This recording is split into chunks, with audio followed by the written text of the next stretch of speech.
मैं हूं कुमार गजेंद्र। जनपद ऑन द स्पॉट में आपका स्वागत है। हमारे एक दूसरे social media platform podcast with Kumar Gajendra में भी आपका स्वागत है, जहां आप हमें सुन सकते हैं।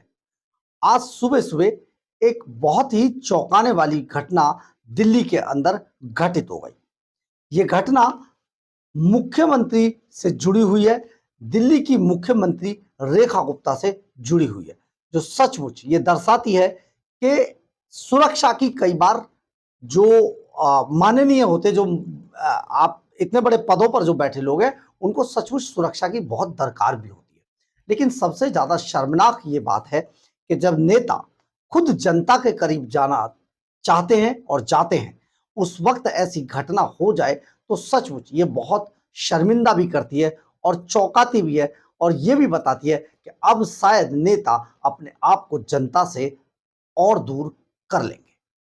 दरअसल है क्या, आज सुबह 8 से सवा 8 बजे के बीच मुख्यमंत्री रेखा गुप्ता, जो दिल्ली की मुख्यमंत्री हैं, उनका आवास है सिविल लाइन के अंदर, सरकारी आवास उन्हें मिला है। वहां पर वो रोजाना जन सुनवाई करती हैं।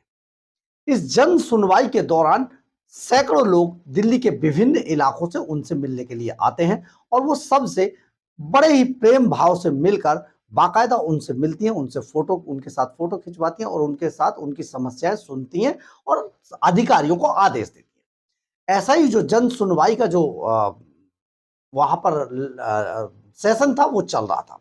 इसी दौरान अचानक एक शख्स भीड़ से निकलकर सामने आता है और रेखा गुप्ता पर हमला कर देता है।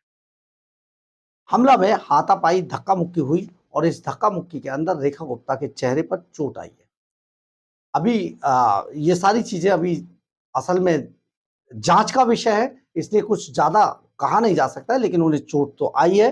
उनका मेडिकल भी हुआ है। लेकिन सबसे बड़ी बात ये, जो आदमी हमलावर था, उस शख्स के बारे में कई तरीके की बातें कही जा रही हैं, और कई बातों के अलावा उसे किसी दूसरी पार्टी से जुड़ा हुआ भी कहा जा रहा है। दरअसल ये पूरी स्ट्रेटजी, लोगों पर हमला करना, लोगों पर किस तरीके से नेताओं पर बार बार हमले हुए, ये सारी जो कवायद थी, ये सारा जो गलत काम था, ये दरअसल आम आदमी पार्टी का किया धरा है। आम आदमी पार्टी ने ही इसकी शुरुआत की थी। एक समय पर लगातार नेताओं पर उस टाइम हमले हुए, यहां तक के गृह मंत्री पी चिदंबरम तक भी जूता फेंका गया था। इसके बाद आप सोचे समझे कि जो दिल्ली के स्वास्थ्य मंत्री थे, डिप्टी सीएम थे डॉक्टर ए.के. वालिया, उनके साथ धक्का मुक्की हुई, और एसीपी जो एलावत थे, उन पर भी हमला हुआ, उन पर थूका गया उनके चेहरे पर। इसके बाद कई स्थानों पर ये सब चीजें हुई। किसी को थप्पड़ मारे गए, शरद पवार को चाटा मार दिया गया था, बुजुर्ग शरद पवार थे, उनको थप्पड़ मरवाया गया। और बार बार जो मुख्यमंत्री उस टाइम पर जो अरविंद केजरीवाल थे, मुख्यमंत्री ये बनने से पहले की बात है, तो अरविंद केजरीवाल एंड कंपनी तब ये कहा करती थी कि ये जनता का गुस्सा है। और फिर इसके बाद अरविंद केजरीवाल पर भी बाद में बड़े हमले हुए। कई बार उनको चाटा तक मार दिया गया, स्याही तक फेंकी गई, पानी फेंके गए, बोतलें फेंकी गई। ये बाद में सिलसिला चल पड़ा, यानी कि जैसा आप करेंगे वैसा आपको रिटर्न में आएगा और आपको ये मिलेगा। तो अरविंद केजरीवाल एंड कंपनी के साथ भी ये सब होता रहा। लेकिन आज दिल्ली की मुख्यमंत्री रेखा गुप्ता के साथ जो हुआ, उस हमलावर का नाम है राजेश भाई सकारिया। ये जो राजेश भाई सकारिया हैं, ये गुजरात के अंदर, गुजरात से यहां आए थे, और गुजरात से आकर यहां इन्होंने ये हमला बोला। गुजरात के राजकोट में ये रहते हैं, और वहां से ट्रेन पकड़ के दिल्ली आए थे। और ये दिल्ली में इन्होंने यहां आने से पहले जो मुख्यमंत्री का पर्सनल जो रेजिडेंस है शालीमार बाग के अंदर, उसकी भी देखी की। ये सारे सीसीटीवी फुटेज में सब चीजें आई हुई हैं, और इनको बताया जा रहा है कि ये डॉग लवर है। लेकिन ये सब बातें गलत साबित हो रही हैं कि डॉग लवर है इसलिए इन्होंने ये हमला किया। ये देखिए, हम आपको यहां पर ये बता देते हैं, एक तो डॉग लवर होने से इस बात का कोई लेना देना नहीं है, क्योंकि ये कोई मुख्यमंत्री रेखा गुप्ता का आदेश नहीं था कुत्तों के खिलाफ।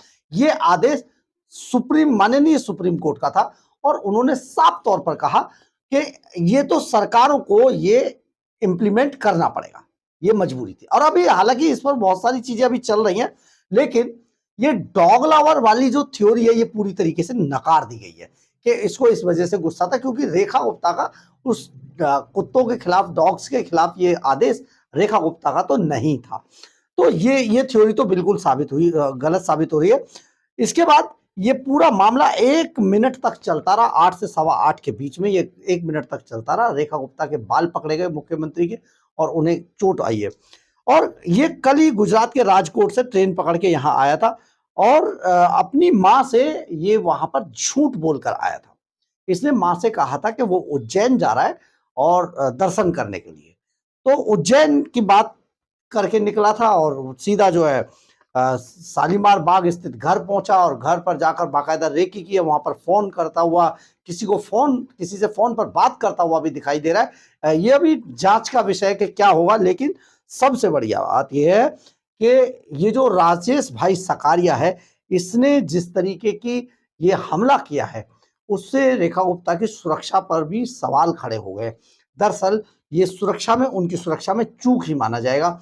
लेकिन सबसे बड़ी बात यह कि रेखा गुप्ता काफी हम्बल हैं और वो जनता के से आए लोगों से लगातार मिलती हैं और खूब अच्छे से मिलती है। तो इसमें आप समझिए कि अचानक अटैक में जब तक सुरक्षा कर्मी समझते हैं तब तक ये काम हो जाता है, ये है। लेकिन सुरक्षा का उनका मुद्दा है और उनकी सुरक्षा में इसको चूक तो माना ही जाएगा। लेकिन हम आपको यहां पर ये बता देते हैं कि जो राजेश भाई सकारिया जो आरोपी है, पहले कई चीजें चल रही थी कि ये डॉग लवर है या इनका कोई जेल के अंदर है इसलिए ऐसा हुआ, इसलिए नाराज था।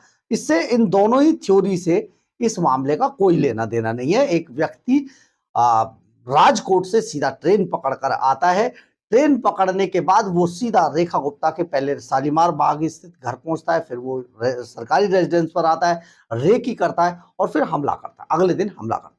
ये मामला बहुत क्लियर है कि पूरा सोची समझी साजिश के तहत ये पूरा हमला हुआ है, ये तो तय है।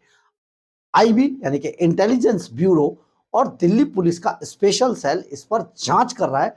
सीडीआर निकाले जा रहे हैं, लोकेशन देखी जा रही है और जगह जगह पर इसकी जो लोकेशन है या इसके साथ कौन आया था, कैसे आया था, ट्रेन के रेलवे स्टेशन के सारे सीसीटीवी खंगाले जा रहे हैं।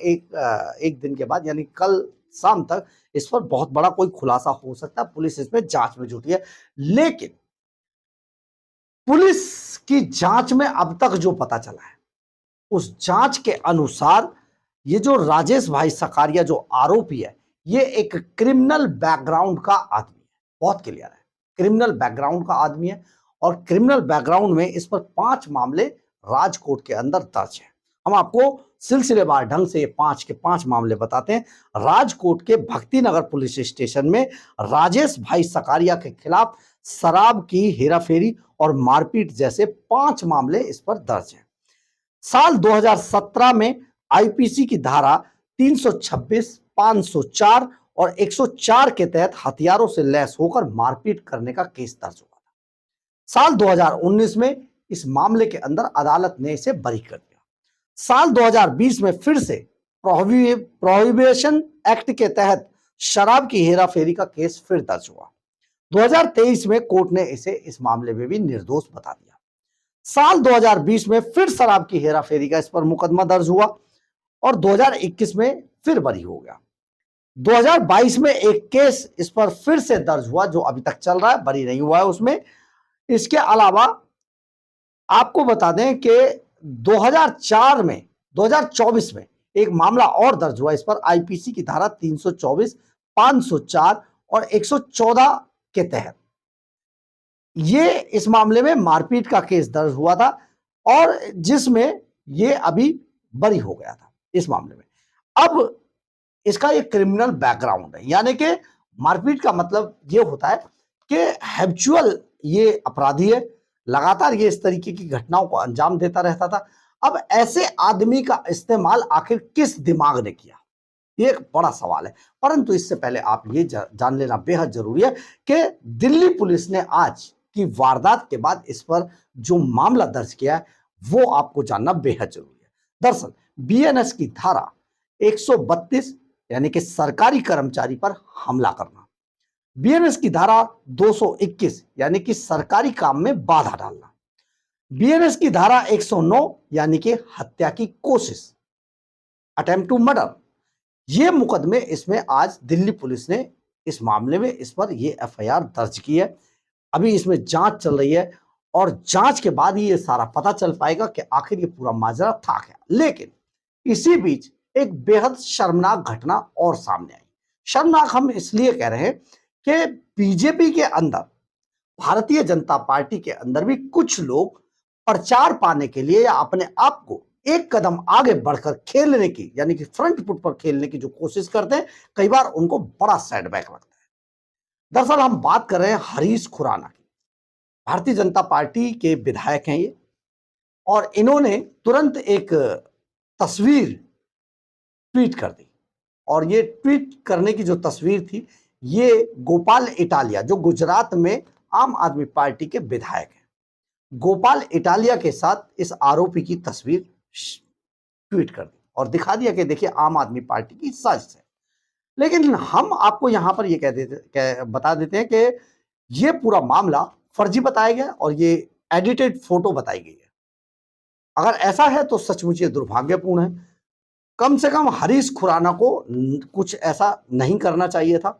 इस पर भी बहुत सारे सवाल खड़े हो रहे हैं और आम आदमी पार्टी खास तौर पर हमलावर है। इसके तुरंत बाद गोपाल इटालिया सामने आए और उन्होंने इसकी असली तस्वीर शेयर करते हुए कहा ये एडिटेड है और एक पूर्व मुख्यमंत्री का बेटा अगर ऐसी हरकत करता है तो ये बेहद शर्मनाक है। यानी कि भारतीय जनता पार्टी में भी कई लोग ऐसे हैं जो नंबर बनाने के चक्कर में इस तरीके की घटनाएं करते, पूरी पार्टी को विवादों में ला देते हैं। लेकिन ये तो बात की बात है, सबसे बड़ी बात यह है कि मुख्यमंत्री पर हमला होना और वो भी ऐसे समय जब वो जनता से मिलती है, सचमुच बेहद दुर्भाग्यपूर्ण है। हम आपको यहां पर एक चीज और बताते हैं, ये जो घोषणा थी कि जनता दरबार लगाया जाएगा, ये एक समय पर अरविंद केजरीवाल ने ये घोषणा की थी और ये जो पूरा आइडिया था ये कौंडली से विधायक विनोद कुमार बिन्नी का था, जो उनके पहले टर्म में एमएलए चुने गए थे। अब विनोद कुमार बिन्नी को हालांकि बाद में अरविंद केजरीवाल ने बाहर निकाल दिया, लेकिन इस आइडिया को हैक किया और उन्होंने जनता दरबार लगाने की कोशिश भी की थी, नौटंकी की थी, लेकिन वो सफल नहीं हुए। इसके बाद वो जनता से कभी नहीं मिले। परंतु रेखा गुप्ता इस हमले के बाद भी ये कहती हुई नजर आई कि उनका जनता से मिलना, लोगों से मिलना, उनकी समस्याओं को सुनना, दूर करना, ये उनका कर्तव्य है और इस काम को वो करती रहेंगी। ऐसी घटनाओं से वो डरने वाली नहीं। परंतु ये बेहद शर्मनाक था और इसकी कम से कम एक सभ्य समाज के अंदर ऐसे मामलों को बिल्कुल भी बर्दाश्त नहीं किया जा सकता। बहरहाल, अगर आपको हमारी ये खबर अच्छी लगे तो आप इसे लाइक, सब्सक्राइब और शेयर जरूर करें। कमेंट्स बॉक्स में अपनी राय जरूर लिखें। इससे हमें बहुत बहुत बहुत ऊर्जा मिलती है। जय हिंद,